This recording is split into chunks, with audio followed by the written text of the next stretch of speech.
Gates the Sniper Cook is a rising star in the MMA world. The 6'4" welterweight is making a name for himself amongst the rankings in Ohio and the Midwest. With a 4-1 MMA record and a finish in each victory, Cook is ranked 6th in the state and 22nd in the region. Now a top 75 fighter in the United States and winner of several awards, Gates has been on a roll since he got to Ohio, but his journey didn't start there. The Sniper's story is a great one, and who better to tell it than the man himself?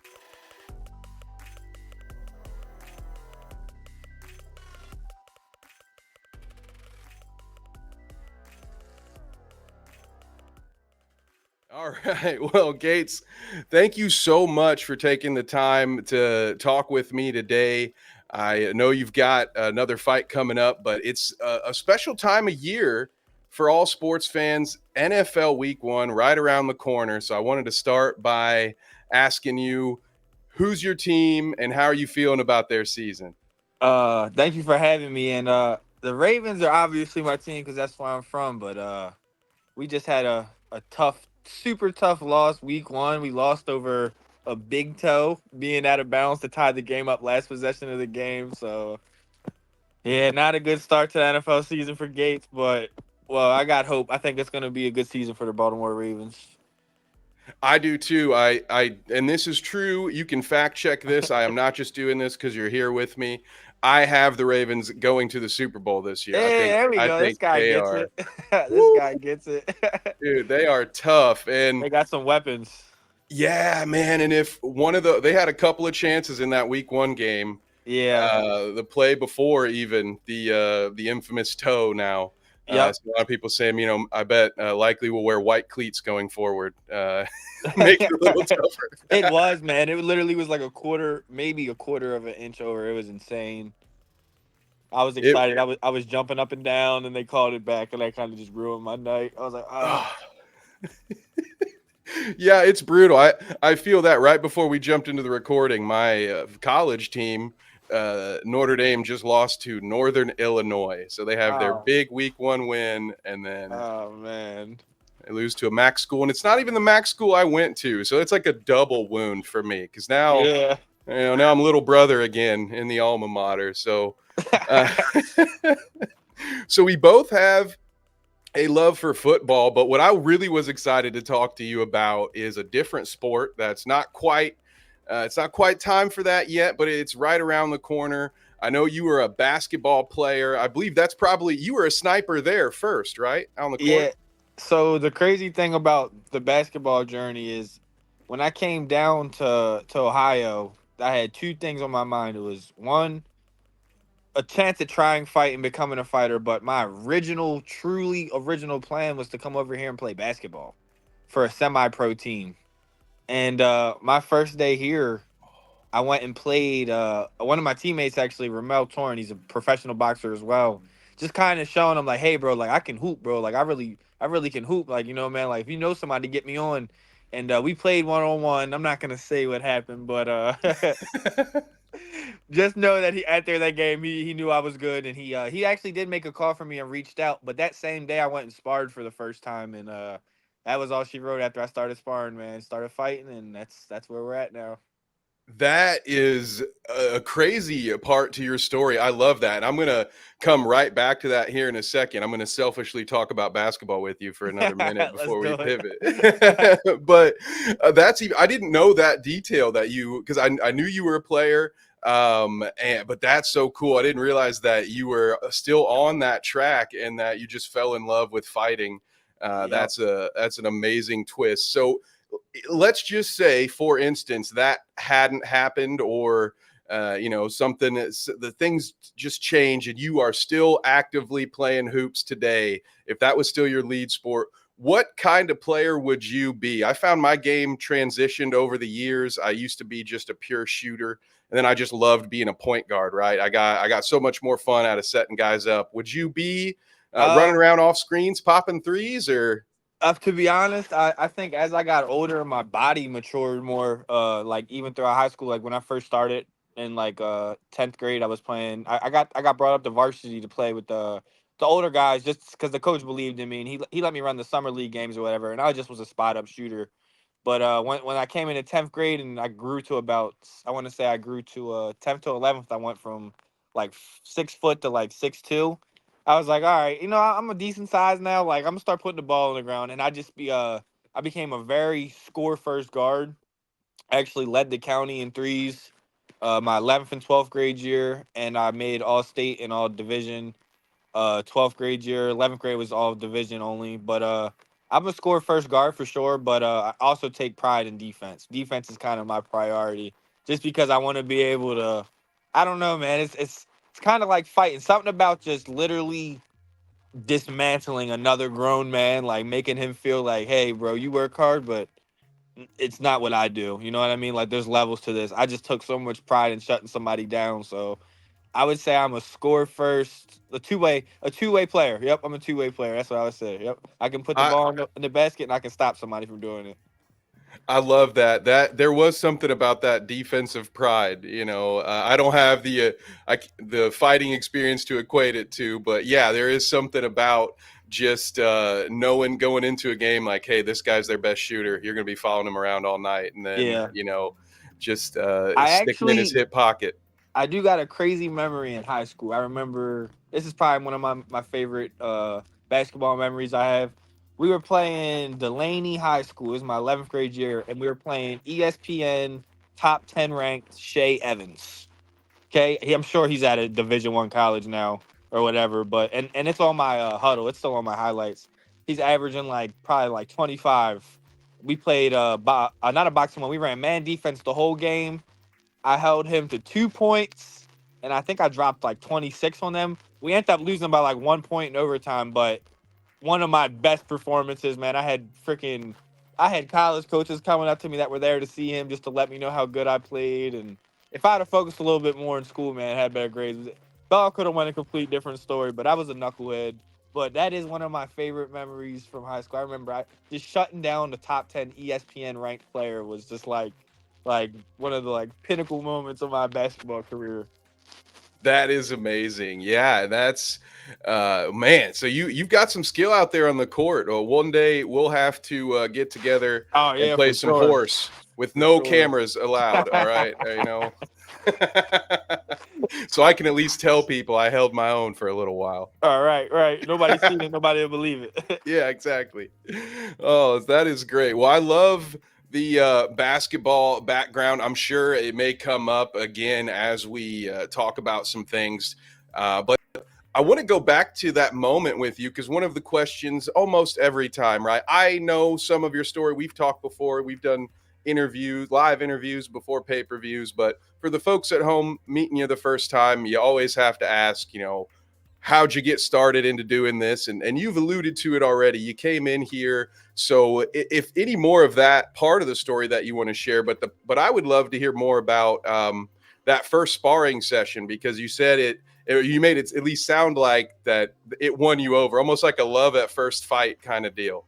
So how I like to say it's just exactly how it is. I was freaking back home in Baltimore, man, just literally throwing my life away, dude. Like I like I knew I could do so much more, but just the environment I was in and I don't want to say the people I was around because I had good people around me, and the reason I know that is because when this opportunity was presented, they all told me go. No one said stay, So I had been talking to Dylan, and I had just been seeing him doing his thing in MMA, man, and me and him stayed tight. Like whether he was in the UFC or not, that was gonna be one of my closest friends for life. Like I had already decided that, So I was just talking to him, and he really just convinced me, like, if I got to Ohio, just something about Ohio, man, Findlay, little small town Findlay, that if I got here, I could change my life, man. Like, and that's all he kept telling me. So you know what? I was like, look, bro, I really don't have the money right now, and I'm not asking anybody to just cover me. Like, let me try to figure some things out, and like if I can't do it, then yeah, help me if you can. Which he offered, and he was like, hey, bro, if you don't got the bread, I will help you get down here. But me being who I am, I was like, you know what? I'm gonna sell the two most valuable things I got. I'm gonna go sell my car and my TV, and I'm gonna go get on a plane for a first time and go do something crazy. Because at this point, I got nothing to lose, man. Like I'm 23, and just I'm just not winning in life. It's not even financially, it was more so like mentally. I just wasn't happy. So I get on a plane for the first time. I get over here. I go play. He obviously introduced me to everything around town. Took me, showed me everything, what he does, his daily routine or whatever. He was actually getting ready for his LFA fight against Asmat Biko for a world title. And I just showing me everything, and he told me he needed to sweat. He had to lose some weight or whatever for fight camp. And I was like, all right, bro, I'll help you since I'm down here. Like, let's go downstairs and spar. And we sparred, and obviously I was horrible, like completely horrible. I didn't know anything, but he taught me the basics there as fast as he could, just so I could, like get some work in or whatever. And just I remember just not knowing what to do, but feeling so comfortable. Like I couldn't understand why. I just felt like, hey man, like if I actually tried, this would be pretty fucking easy, kind of. I think maybe. And after that practice, I had just decided like that's what I was gonna do. I actually went to night practice later that night, and Jaden Talker, the tank, shout out to my boy the tank. He actually taught me technique, man, and just the way he made me believe how good I was at it so fast, just gave me the confidence to be like, hey Gary, like I'm ready to box, bro. Like let's do this.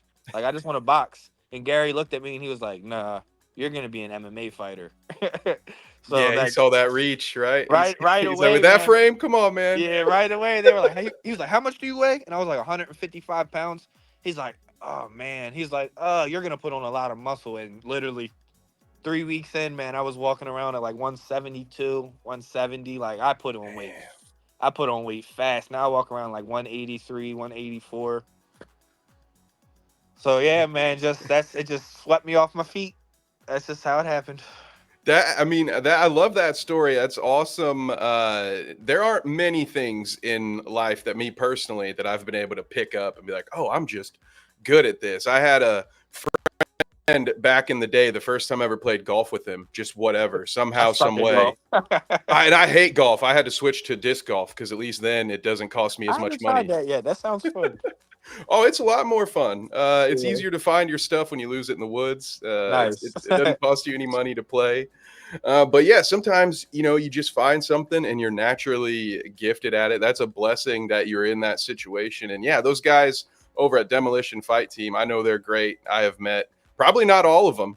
I know it's always a growing family, but through the pay-per-views and stuff, just you never Yeah. hear a bad thing, and you always see how hard they work. And Gary's gonna do what's right for you. So uh, Always. it's Always. it's been a blessing to get to know those dudes. And I hail from Findlay as well, so I love that it's become a hub for this.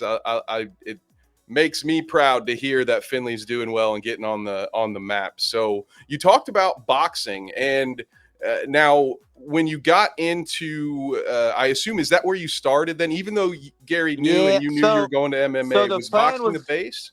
to me, I just wanted to box because right away I realized, like, just being from Baltimore, man, I've already been fighting my whole life. Like, now I get to fight with gloves and a referee. It's like I said in an interview before, man. It's controlled chaos in there. Like, it's fun, it's welcoming, it's nothing that I haven't seen before. And now that I actually get to sharpen the tools like the correct way, oh man, it's just fun. Like I'm just literally in there having fun when I'm striking. When I'm striking, I'm at my best. And everybody knows that. Even the people I've fought know that. That's why they always want to wrestle. Like that. And the thing is, I'm only getting better at wrestling and grappling now, and that so it's not safe there anymore either. So like these guys that think they got my number, I welcome you. I'm not hard to fight. I don't turn down any fights. Like if you want to run it, let's run it, man. Like let's go.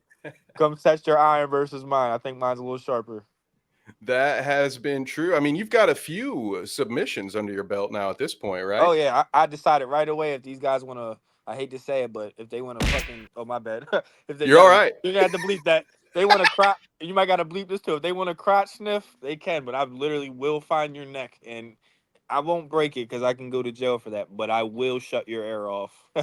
So if you guys want to wrestle, continue to wrestle. I'll just keep getting submission victories. I just like finishes. I like exciting fights. I like being exciting. I like walking out and people knowing that they're not going to get a video of two grown men just laying down. It's going to be violence the entire time I'm in there. I'm trying to finish the fight every second of the fight. And that's what I know promoters are going to love. The audience will love about you. It'll be a thing. Once somebody has seen one Gates Cook fight, they'll know, all right, this isn't the time to go get popcorn. All right, this isn't the Yeah. time for the bathroom break. Don't This could blink or be you over. will miss it. You will miss it if you blink. So that brings me to a question I was going to ask you about. You talked about you started with striking. That's what you like to do. Obviously, you knew you were going to have to do some work on the ground, and you've added a lot of different submissions. When it's time to add something to your arsenal, uh, is that just something that kind of happens in practice? Do you have some guys either in the past or even current guys that you watch some tape and you're like, ooh, you know what, I'm going to try that? Or is it something that maybe Uh, as you're looking at a specific opponent, you're like, oh, you know what, if I learn this, it's going to go at him? Is it a combination of everything? How do you decide when it's I time think to I think mix it up? there's people I study for sure. Like I like to watch a lot of the Bronx Charles Oliveira, one of the world's best grapplers. So really good striker, super underrated striker. I don't think he gets enough credit for just how good of an overall fighter he is. I obviously love to watch Adesanya. I mimic him a lot. If you watch my fights, I do the same hip feints. I don't want to just be a striker though, and I realized that right away. So like perfect example, I lost to Garrett Hirschberger, and hats off to him. He was the better fighter that night. Well, better grappler, I will say. My first fight, I've lost, and I didn't get punched in my face one time. He just grappled me. Now there was a lot of other things that went into that fight that I don't like to make excuses, so I never will. But I just feel like I could have performed a lot better if I had certain things go right for me in that fight camp, and they just didn't, and that was okay because it's fighting's about adversity and overcoming. But when I after that fight, man, I learned more from the fight I lost than any fight I've won in. I have like over 7 boxing fights. I think I have like 2 or 3 kickboxing fights. I got 5 MMA fights now total. Like the one loss I have has taught me more than all my wins combined. And the first thing I did right away was go home and watch the tape, and I watched it and I watched it and then I watched it from a fan's point of view. I watched it from a fighter's point of view, and I was like, the same thing I see is that I just my energy. It wasn't even like my physical performance. I felt like my energy just wasn't there. I looked like I didn't want to be there, and that's why I'm saying like this fighting thing, man. And I'm getting a little off topic, but it's just for the upcoming fighters. You guys got to understand, like, being a fighter is so much more than just making the walk and getting in the cage. You have to do everything outside of the fight room correct. If you don't, it'll show on fight night. You know what I mean? But back to your question, the first thing I did was sit down, and I looked. I said, "Where do I need to improve at? What did I do wrong?" And I went and found the best grappler in our room, which is Quentin Richards, and I went and laid on my back and I said, "Bro, get on top of me." And I literally single-handedly made him show me every possible thing I could have done to get out of that and to put myself in a better spot to win the fight. And then leading up to my next fight after that, I actually had Dylan 2 days out before my fight. We grappled. We always do pro rounds when we get ready for my fight because that's what we're training. We're trying to be pros. I made him grapple me. I had him grapple me 5 rounds, 5-minute rounds, in every worst position we could start off in. So my grappling now, I feel like, is almost caught up to my striking. I don't like having a weakness in my game. I want people to look at me and go, I don't know where to beat him at. He's good everywhere. I love that. I mentioned we'd pull some basketball references into this conversation. That reminds me of one of my heroes. I don't know how you felt about him, but Tracy McGrady, when he was Oh, T young, Mac, his T left Mac, hand, he T worked Mac. on it so much that by Yeah, the time he got to the pros, people were trying to make him go right. That was his off hand, and he got so yeah, good at. I'm a big fan of identifying weaknesses and then turning them into strengths. Because if you can yep, do that, then it's going to be really hard to beat you. yep. No, so I love that answer. By the way, that's a big. If I had a bingo card, you answered 2 of my questions and set me up for a third one. So I love this. You were mentioning some advice to young fighters, and I had a question for you, which I think young fighters could use. But if you could go back to the beginning of this journey, go back to that first day with 2 practices, and give yourself just one piece of advice for that first year, what would it be? I think the most, I don't want to say popular, but The piece of advice I think that's gonna fit the widest spectrum for fighters is just literally what I said earlier. It's just doing the right thing outside of the room, man. Like I can't stress that enough. It's super easy to do the wrong thing, and that's why not everybody that does this profession lasts long. One or two makes it to the highest level because they're letting things outside of the room for one distract them, whether that's food habits, alcohol habits, toxic friendships, toxic relationships. Like if if you're in fight camp, everything you do, all the way down to the food you eat, the people you surround yourself around, has to deter, like all that needs to be thought about in every decision you make. If your friends invite you to the movies during fight camp, it could be something as simple as, oh, yeah, I'll go, but I'm not gonna eat no junk food. I'm not, you know what I mean? I'm not gonna go like be out super late so that I wake up tired for practice tomorrow and I can't perform at my best. Like the fight is won every single day in fight camp. It's not just won the night of the fight. It's cutting the weight, it's performing, it's prepping. It's like you got to think you're getting in there with another grown man who is training to do the same thing you're doing. So it's who makes the least amount of mistakes. You know, it cut the game. It comes down to inches. There's knockout punches thrown every swing. They just don't always land. That So is some perfect advice. And I think for what it's worth, if you're listening and you have aspirations, whether they're inside or outside the octagon, that's where to start. My old basketball coach would always start that, fundamentals, you'll play how you practice. When the exactly. going gets tough, you'll revert to your habits. So you start there, you build your habits, you make sure that you have a Yep. good base. And if you're working towards a higher goal, everything really should be servicing that goal. And greatness is not one decision, it's a million decisions every day. You Yes. gotta you'll always be tempted. You gotta stay true to the course. So I love that. I think you're definitely on the right path there. And some good advice for anybody who wants to go out and do something on their own, especially if it's being a fighter. You're running your own business on top of being an athlete. There's a lot that I'm goes a into it. I'm gonna put it like this: when you're a part-time gangster in the street, you get killed. If you're a part-time fighter, you're gonna get hurt. You got to do this full time. You got to do this full time. That This is is a true. Yeah. lifestyle. Yeah, This is you a can't. lifestyle.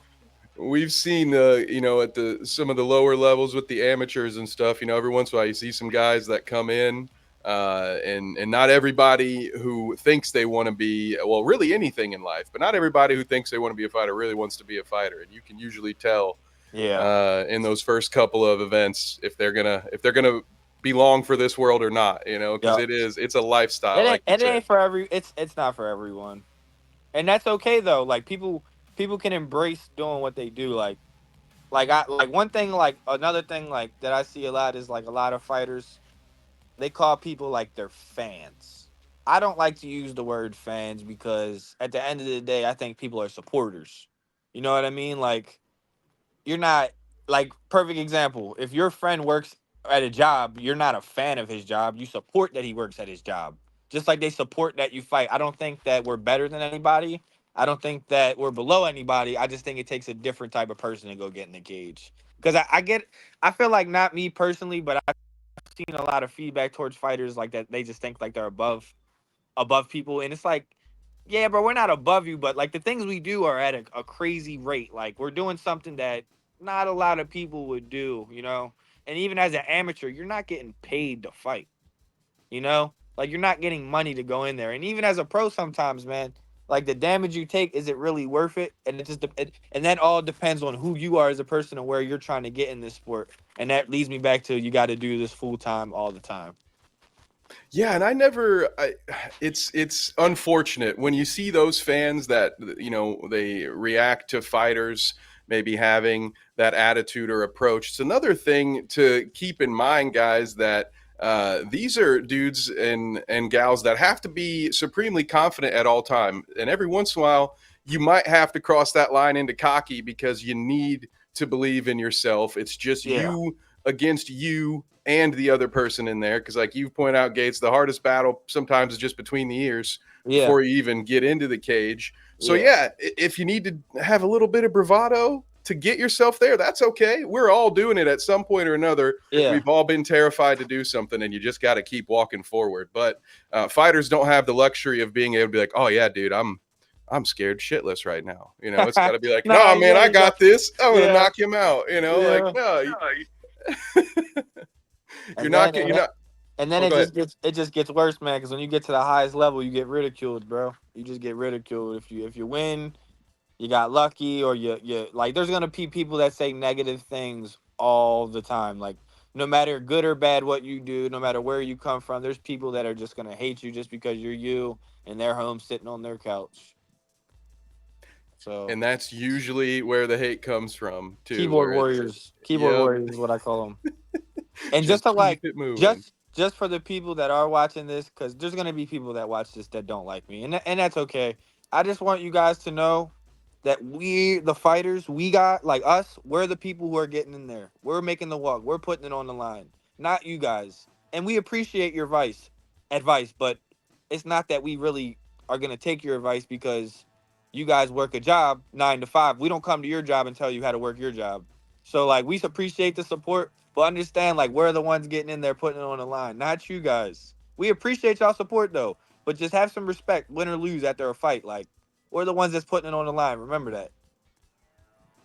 Yeah, don't you just don't say anything online to a fighter that you wouldn't say in the venue. That's Yeah, usually a like good rule of thumb. Like, yeah. what are you doing? They talk Come like on. man, they talk crazy. Like they'll love you one day and the next day they hate you. It's insane, man. Like I've had people like message me challenging me to fights to come to their address and things like you want me to drive 6 hours to fight you for 3 seconds? The first time I touch you, you're gonna go to sleep.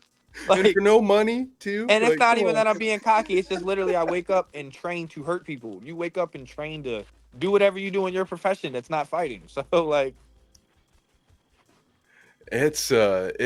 It's an interesting era we're in with social media. You gotta love it, or if you're in my case, you just try to tune it out as best as you can. yeah, Um, let's see. This has been great. You have answered a lot of my questions already. So actually, I got a couple more for you before we dive into the future. let's do it, bro. Um, so what has been, you talked about how you learned the most from a loss as opposed to all the victories. But what has been sort of your favorite moment, whether it be in the ring or in the octagon? Like so far at this point in your journey, what's been your most like, dude, I can't believe this is my life right now moment? Probably my third. I got a tie to be honest with you. It's my second and third fight. The reason I say my second fight is because I took a day on. I took a fight on like 4 day notice. I was able to get on a plane, which I'd only been on a plane once, and go across the world, not the world, but the United States to California, and go win a fight on 4 day notice for my second amateur fight. That was a pivotal moment in my life. Man, that just showed me how what I could do. Like I went on there like, and I love all the guys that were on the plane with me, but in my head, I've only been training for like, I wanted to say like maybe like 4 or 5 months at this point, maybe like 5 months into training, and I'm getting on a plane with people I've only known for 5 months to travel across the world to go fight some guy in his backyard, which happened to be Dan Henderson's athlete, man. So that just made it that much sweeter. And I go choke him out in the first round. Man, I felt like the man. But the highlight reel had to be my third fight in Columbus, Ohio. Fought Ryan Duffy, who was undefeated at the time. Super high level grappler, good tough fighter. Really hard to put away, man. I think I'm the only one that's ever even finished him. Like he's been in some wars. Shout out to him, man, because he's a really good human being too. But I literally before the fight, as a video on my Instagram, I looked at the camera and I go, "Don't blink." Like I just was feeling it, bro. Like I knew that I literally told like even my girlfriend, I told her like I'm gonna find his chin so fast. Like I just knew it. and we got in there, man, and I found his chin within the first 29 seconds of the fight. Clipped him, rocked him. He went out. He was sleeping on his feet. He hit the ground. The ref didn't stop it. I hit him again, woke him back up, hit him again, put him back to sleep.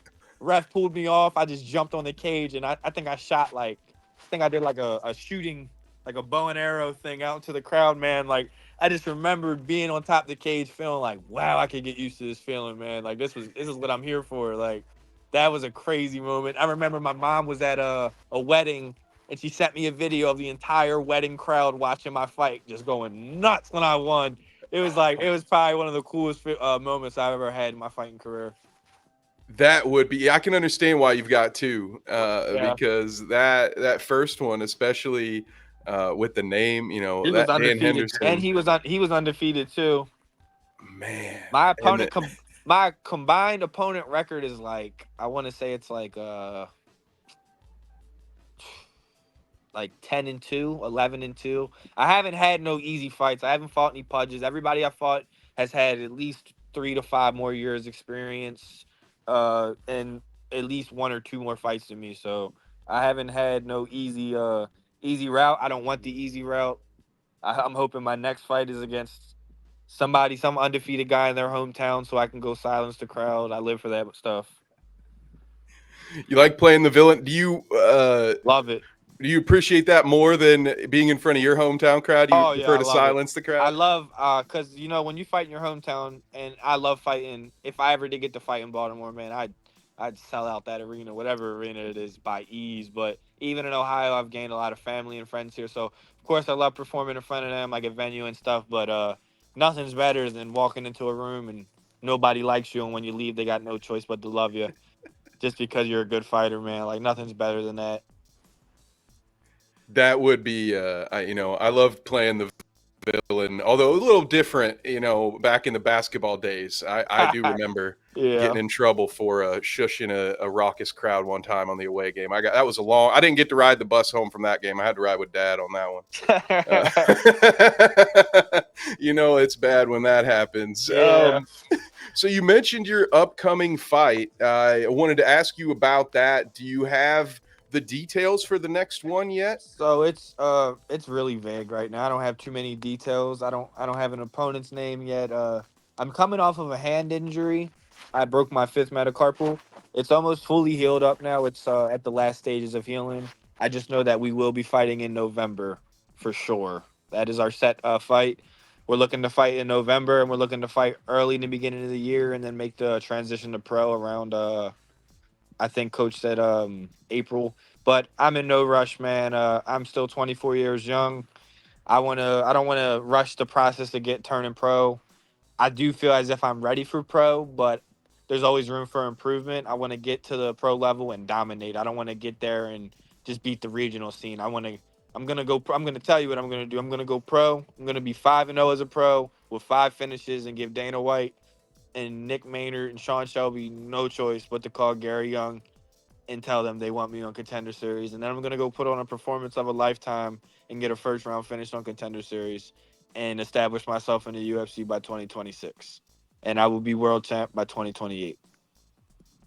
Clip that. Boom. Yeah, I just did. I just hit the button on it. I was like, we're gonna clip that because my last. And I put that on my father. I put that on my dad.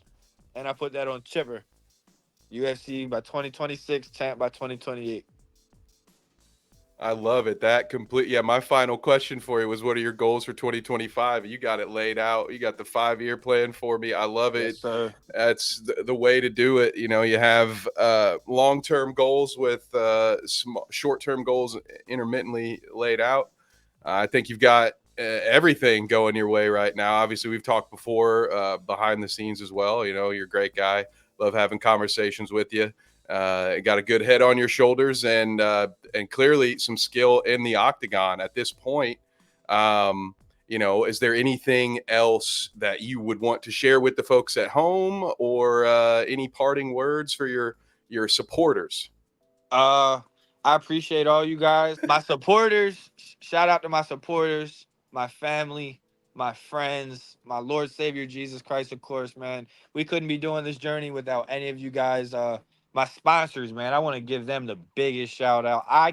There's so many people that have changed my life through sponsors, man. Like not even just the financial side, just the friendships that I have built and just people being there for me, man. Like really just genuinely being there for me, including you, Kev. Shout out Bite Size Sports, man. Rocking with the best, bro, for life.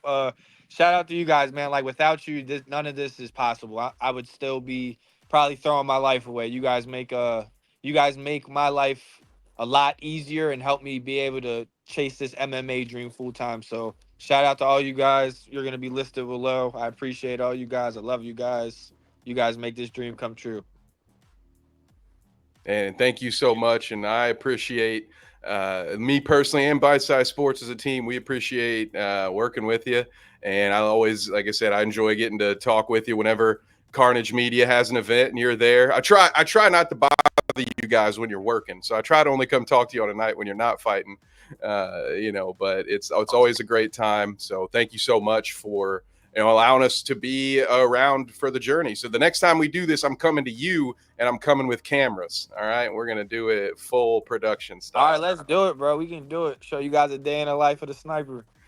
That would be fantastic. Well, thank you again so much, Gates. I greatly appreciate you. Where can the folks at home find you if they want to keep up to date with you on social media? You guys can add my Facebook at Gates Sniper, or you guys can add my Instagram at Cook_Gates. Perfect. And of course, find us on anywhere, really. Facebook, Twitter, Instagram, YouTube at Bite Size Sports. Turn that bell on for notifications. Best in the game.